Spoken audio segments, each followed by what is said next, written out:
رسول اللہ صلی اللہ علیہ وآلہ وسلم کی پیاری پیاری حدیث مبارکہ۔ Make sure you like and subscribe to my channel for more hadiths.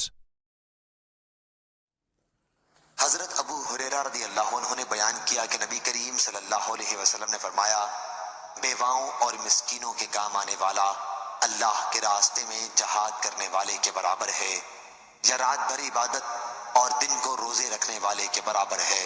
صحیح بخاری حدیث نمبر 5353۔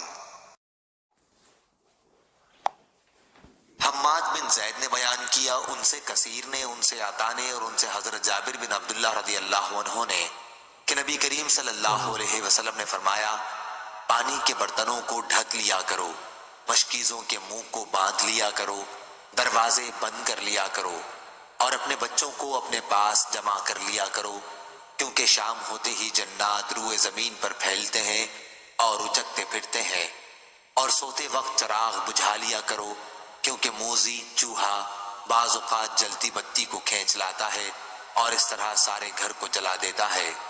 ابن جریج اور حبیب نے بھی اس کو عطا سے روایت کیا، اس میں جنات کے بدل شیاطین مذکور ہیں۔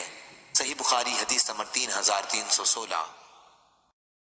اللہ تعالیٰ اس کے چہرے کو روشن کرے جو حدیث مبارکہ سن کر آگے پہنچائے۔